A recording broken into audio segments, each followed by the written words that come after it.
Scarecrow's big bad secret. Farmer Haystack had a farm next to a green hill. He made himself a scarecrow. I name you Big Cyril.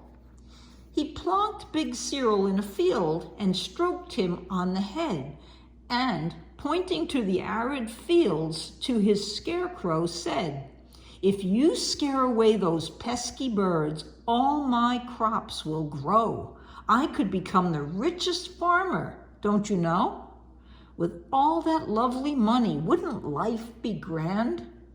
Oh, Big Cyril, let's become the richest in the land." Within a day, the birds had gone. There was not one in sight. This pleased Farmer Haystack, who twirled in sheer delight. The crops grew in abundance. Folk from far and wide flocked to buy things from the farm. "We want your veg," they cried. With the money rolling in, they bought some flashy cars. They changed their hats and wore posh cloaks and partied with the stars. They had a mansion built complete with landing pad. Farmer Haystack's life was grand with everything he had. But Big Cyril had a secret that will leave you lost for words. He hadn't scared away, but eaten all the birds. The animals all missed their friends who used to come and play, like Robin, who would dance in the pigsty every day, and the lovely little nuthatch, the chaffinch, and the wren, who used to come and tweet all the news in Donkey's pen. When there were no birds to eat, he strutted round the place. He took whatever he could find and stuffed it in his face. Every time he passed, he stole from Piglet's trough. He even snatched food from her mouth, and off he went to scoff. Duckling's lunch, llama's snack, he really didn't mind. He even ate the snowman's nose. That really was unkind. The sweet notes of the starling who used to come and sing had been replaced by the sound of Cyril guzzling everything. The wise old horse took Big Cyril gently by the arm. "Be careful, lad," he warned him, "or you will come to harm." Big Cyril just laughed at him and mocked the wise old horse. He didn't think things could go wrong. But they did, of course.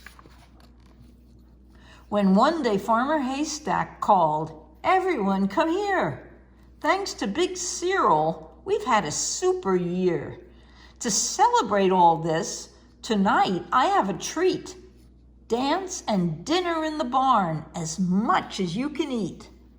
The animals all squealed. They had to do their hair, so hurried off to get ready.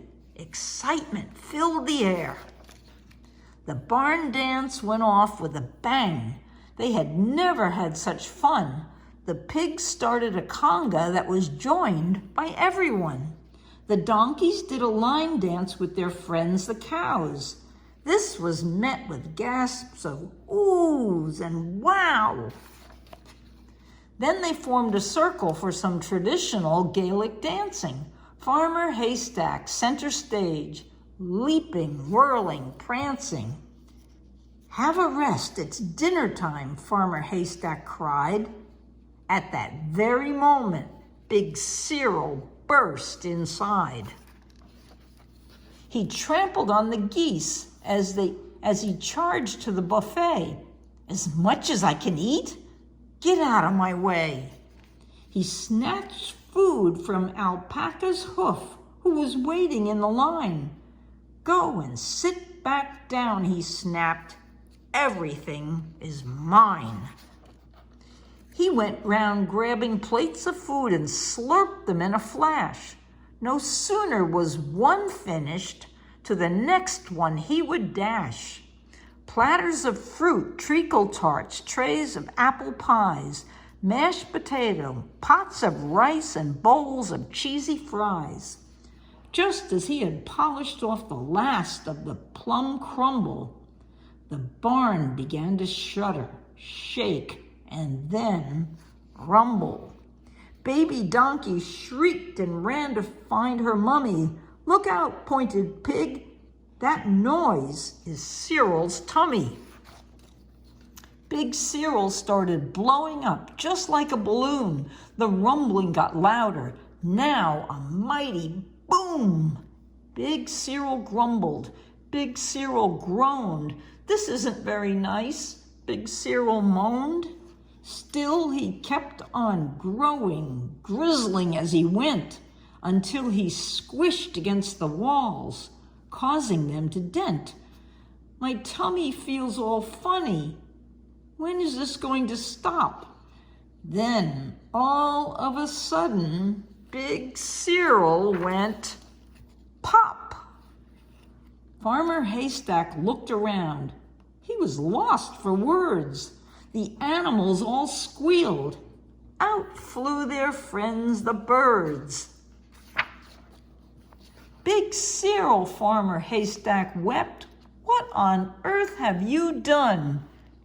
"He didn't scare the birds," said Cow. "He ate every one."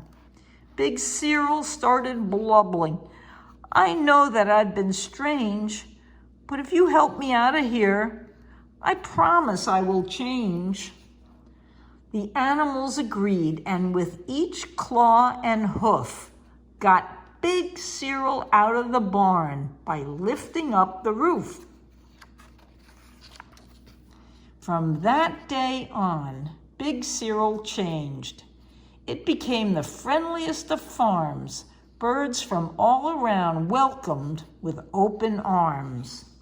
The farmer and his Scarecrow sold their flashy cars. They stopped wearing their hats and cloaks and partying with the stars. The farmer's crops got worse and worse, but he didn't care. He loved the sound of birdsong wafting through the air. And Big Cyril, he never did go back to his old size. He stayed a blown-up scarecrow, growing old and wise. He never ate another bird. He became their dear old friend. They used him as a giant nest until the very end. The end. Good night, Sammy. Good night, Sophie.